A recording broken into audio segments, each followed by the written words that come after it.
عبداللہ بن جریح نے عبداللہ بن عمر سے کہا، اے ابو عبد الرحمن، میں نے تمہیں 4 ایسے کام کرتے ہوئے دیکھا ہے جنہیں تمہارے ساتھیوں کو کرتے ہوئے نہیں دیکھا۔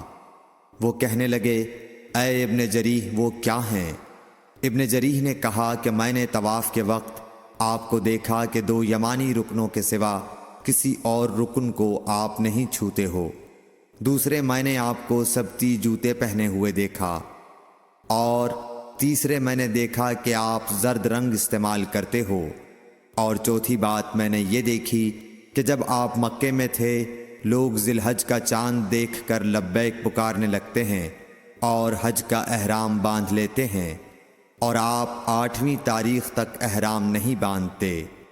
حضرت عبداللہ بن عمر رضی اللہ تعالی عنہ نے جواب دیا کہ دوسرے ارکان کو تو میں یوں نہیں چھوتا کہ میں نے رسول اللہ صلی اللہ علیہ وسلم کو یمانی رکنوں کے علاوہ کسی اور رکن کو چھوتے ہوئے نہیں دیکھا، اور رہے سبتی جوتے تو میں نے رسول اللہ صلی اللہ علیہ وسلم کو ایسے جوتے پہنے ہوئے دیکھا کہ جن کے چمڑے پر بال نہیں تھے، اور آپ انہی کو پہنے پہنے وضو فرمایا کرتے تھے، تو میں بھی انہی کو پہننا پسند کرتا ہوں۔ اور زرد رنگ کی یہ بات ہے کہ میں نے رسول اللہ صلی اللہ علیہ وسلم کو زرد رنگ رنگتے ہوئے دیکھا ہے، تو میں بھی اسی رنگ سے رنگنا پسند کرتا ہوں۔ اور احرام باندھنے کا معاملہ یہ ہے کہ میں نے رسول اللہ صلی اللہ علیہ وسلم کو اس وقت تک احرام باندھتے ہوئے نہیں دیکھا جب تک آپ کی اونٹنی آپ کو لے کر نہ چل پڑتی۔ صحیح بخاری حدیث نمبر 166۔ رسول اللہ صلی اللہ علیہ وسلم نے اپنی مرحومہ صاحبزادی حضرت زینب کو غسل دیتے وقت فرمایا تھا کہ غسل داہنی طرف سے دو اور اعضائے وضو سے غسل کی ابتدا کرو۔ صحیح بخاری حدیث نمبر 167۔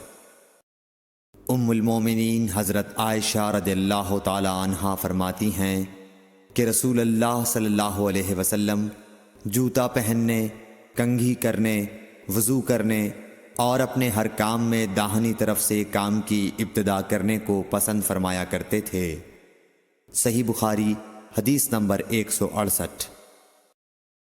انس بن مالک رضی اللہ تعالی عنہ فرماتے ہیں کہ میں نے رسول اللہ صلی اللہ علیہ وسلم کو دیکھا کہ نماز عصر کا وقت آ گیا، لوگوں نے پانی تلاش کیا، جب انہیں پانی نہ ملا تو رسول اللہ صلی اللہ علیہ وسلم کے پاس ایک برتن میں وضو کے لیے پانی لایا گیا۔ رسول اللہ صلی اللہ علیہ وسلم نے اس میں اپنا ہاتھ ڈال دیا اور لوگوں کو حکم دیا کہ اسی برتن سے وضو کریں۔ حضرت انس رضی اللہ تعالی عنہ کہتے ہیں کہ میں نے دیکھا کہ آپ کی انگلیوں کے نیچے سے پانی چشمے کی طرح ابل رہا تھا، یہاں تک کہ قافلے کے آخری آدمی نے بھی وضو کر لیا۔ صحیح بخاری حدیث نمبر 169۔ ابن سیرین کہتے ہیں کہ میں نے عبیدہ رضی اللہ تعالی عنہ سے کہا کہ ہمارے پاس رسول اللہ صلی اللہ علیہ وسلم کے کچھ بال مبارک ہیں جو ہمیں حضرت انس رضی اللہ تعالی عنہ سے یا ان کے گھر والوں کی طرف سے ملے ہیں۔ یہ سن کر عبیدہ نے کہا کہ اگر میرے پاس ان بالوں میں سے ایک بھی ہو تو وہ میرے لیے ساری دنیا اور اس کی ہر چیز سے زیادہ عزیز ہے۔ صحیح بخاری حدیث نمبر 170۔ رسول کریم صلی اللہ علیہ وسلم نے حجۃ الوداع میں جب سر کے بال منڈوائے تو سب سے پہلے ابو طلحہ رضی اللہ تعالی عنہ نے آپ کے بال لیے تھے۔ صحیح بخاری حدیث نمبر 171۔ رسول اللہ صلی اللہ علیہ وسلم نے فرمایا کہ جب کتا تم میں سے کسی کے برتن میں سے کچھ پی لے تو اس کو 7 مرتبہ دھو لو تو پاک ہو جائے گا۔ صحیح بخاری حدیث نمبر 172۔ رسول کریم صلی اللہ علیہ وسلم نے فرمایا کہ ایک شخص نے ایک کتے کو دیکھا جو پیاس کی وجہ سے گیلی مٹی کھا رہا تھا، تو اس شخص نے اپنا موزہ لیا اور اس سے پانی بھر کر پلانے لگا حتیٰ کہ اس کو خوب سیراب کر دیا۔ اللہ نے اس شخص کے اس کام کی قدر کی اور اسے جنت میں داخل کر دیا۔ صحیح بخاری حدیث نمبر 173۔ رسول اللہ صلی اللہ علیہ وسلم کے زمانے میں کتے مسجد میں آتے جاتے تھے، لیکن لوگ ان جگہوں پر پانی نہیں چھڑکتے تھے۔ صحیح بخاری حدیث نمبر 174۔ عدی بن حاتم کہتے ہیں کہ میں نے رسول اللہ صلی اللہ علیہ وسلم سے کتے کے شکار کے متعلق دریافت کیا، تو آپ صلی اللہ علیہ وسلم نے فرمایا کہ جب تو اپنے سدھائے ہوئے کتے کو چھوڑے اور وہ شکار کر لے تو اس شکار کو کھا، اور اگر وہ کتا اس شکار میں سے خود کچھ کھا لے تو اس کو نہ کھائیو، کیونکہ اب اس نے شکار اپنے لیے پکڑا ہے۔ میں نے کہا کہ بعض دفعہ میں شکار کے لیے اپنے کتے چھوڑتا ہوں، پھر اس کے ساتھ دوسرے کتے کو بھی پاتا ہوں۔ آپ صلی اللہ علیہ وسلم نے فرمایا پھر مت کھا، کیونکہ تم نے بسم اللہ اپنے کتے پر پڑھی تھی، دوسرے کتے پر نہیں پڑھی۔ صحیح بخاری حدیث نمبر 175۔ رسول کریم صلی اللہ علیہ وسلم نے فرمایا کہ بندہ اس وقت تک نماز ہی میں رہتا ہے جب تک وہ مسجد میں نماز کا انتظار کرتا رہے، تا وقت کہ وہ حدث نہ کرے۔ ایک اجمی آدمی نے پوچھا کہ اے ابو ہریرہ، حدث کیا چیز ہے؟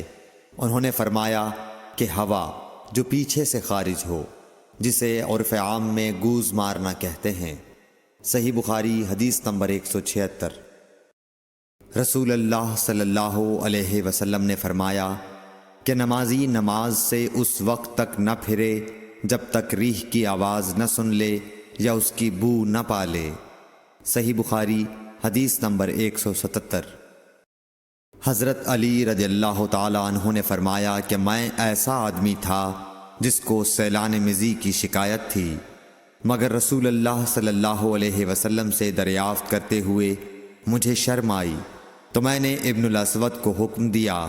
انہوں نے آپ صلی اللہ علیہ وسلم سے پوچھا، آپ نے فرمایا کہ اس میں وضو کرنا فرض ہے۔ صحیح بخاری حدیث نمبر 178۔ زید بن خالد نے حضرت عثمان بن عفان رضی اللہ تعالی عنہ سے پوچھا کہ اگر کوئی شخص صحبت کرے اور منی نہ نکلے، فرمایا کہ وضو کرے جس طرح نماز کے لیے وضو کرتا ہے، اور اپنے وضو کو دھو لے۔ حضرت عثمان رضی اللہ تعالی عنہ کہتے ہیں کہ یہ میں نے رسول اللہ صلی اللہ علیہ وسلم سے سنا ہے۔ زید بن خالد کہتے ہیں کہ پھر میں نے اس کے بارے میں حضرت علی، زبیر، طلحہ اور ابی بن کعب رضی اللہ عنہم سے دریافت کیا، سب نے اس شخص کے بارے میں یہی حکم دیا۔ صحیح بخاری حدیث نمبر 179۔ رسول اللہ صلی اللہ علیہ وسلم نے ایک انصاری کو بلایا، وہ آئے تو ان کے سر سے پانی ٹپک رہا تھا۔ رسول کریم صلی اللہ علیہ وسلم نے فرمایا شاید ہم نے، تب رسول اللہ صلی اللہ علیہ وسلم نے فرمایا کہ جب کوئی جلدی کا کام آ پڑے یا تمہیں انزال نہ ہو تو تم پر وضو ہے، غسل ضروری نہیں۔ صحیح بخاری حدیث نمبر 180۔ رسول کریم صلی اللہ علیہ وسلم جب عرفہ سے لوٹے تو پہاڑ کی گھاٹی کی جانب مڑ گئے اور رفع حاجت کی۔ اسامہ کہتے ہیں کہ پھر آپ نے وضو کیا اور میں آپ صلی اللہ علیہ وسلم کے اعضاء پر پانی ڈالنے لگا اور آپ وضو فرماتے رہے۔ میں نے کہا یا رسول اللہ، آپ اب نماز پڑھیں گے؟ آپ نے فرمایا نماز کا مقام تمہارے سامنے یعنی مزدلفہ میں ہے، وہاں نماز پڑھی جائے گی۔ اس حدیث سے ثابت ہوا کہ وضو میں دوسرے آدمی کی مدد لینا جائز ہے۔ صحیح بخاری حدیث نمبر 181۔ مغیرہ بن شعبہ رضی اللہ عنہ ایک سفر میں رسول کریم صلی اللہ علیہ وسلم کے ساتھ تھے۔ وہاں آپ رفع حاجت کے لیے تشریف لے گئے۔ جب آپ واپس آئے، آپ نے وضو شروع کیا تو مغیرہ بن شعبہ آپ کے اعضائے وضو پر پانی ڈالنے لگے۔ آپ صلی اللہ علیہ وسلم وضو کر رہے تھے۔ آپ نے اپنے منہ اور ہاتھوں کو دھویا، سر کا مسح کیا اور موزوں پر مسح کیا۔ صحیح بخاری حدیث نمبر 182۔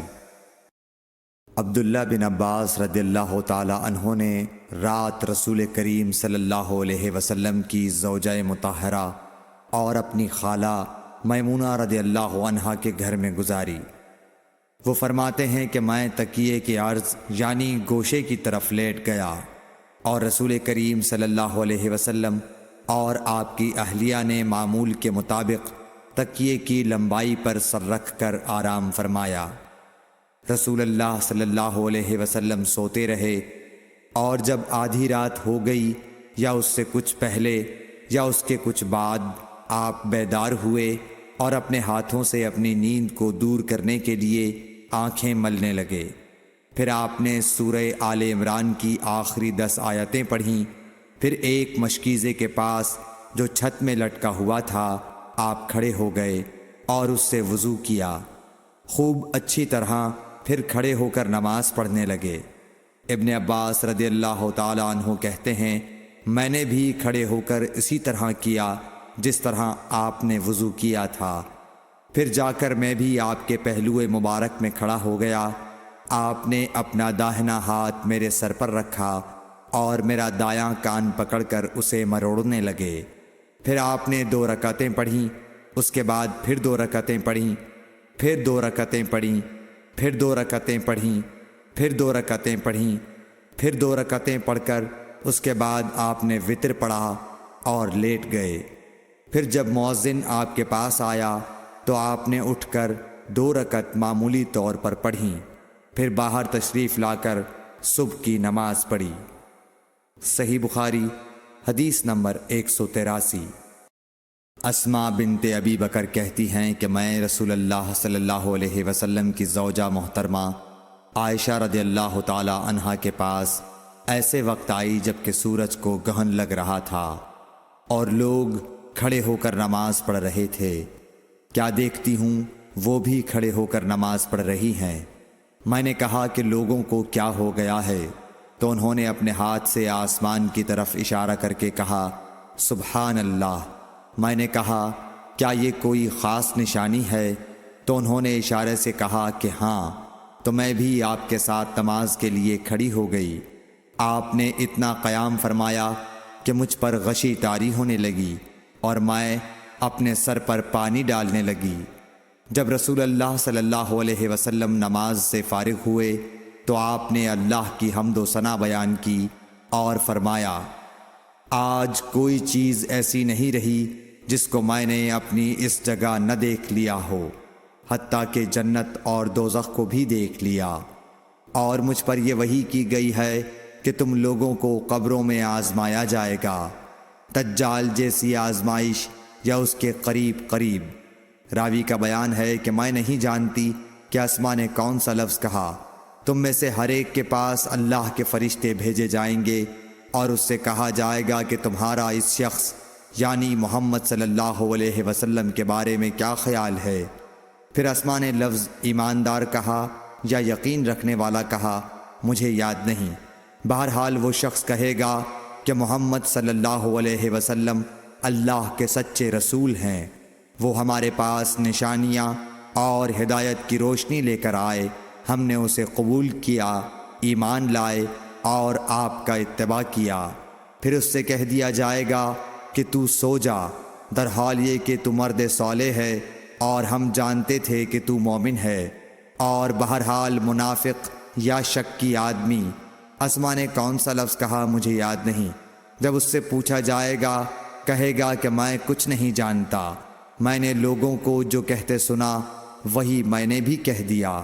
صحیح بخاری حدیث نمبر 184۔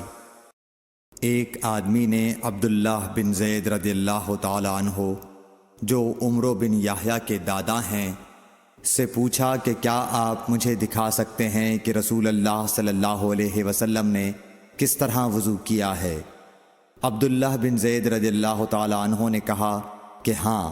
پھر انہوں نے پانی کا برتن منگوایا، پہلے پانی اپنے ہاتھوں پر ڈالا اور 2 مرتبہ ہاتھ دھوئے، پھر 3 مرتبہ کلی کی، 3 بار ناک صاف کی، پھر 3 دفعہ اپنا چہرہ دھویا، پھر کوہنیوں تک اپنے دونوں ہاتھ 2 مرتبہ دھوئے، پھر اپنے دونوں ہاتھوں سے اپنے سر کا مسح کیا، اس طور پر اپنے ہاتھ پہلے آگے لائے پھر پیچھے لے گئے، مسح سر کے ابتدائی حصے سے شروع کیا، پھر دونوں ہاتھ گدی تک لے جا کر وہیں واپس لائے جہاں سے مسح شروع کیا تھا۔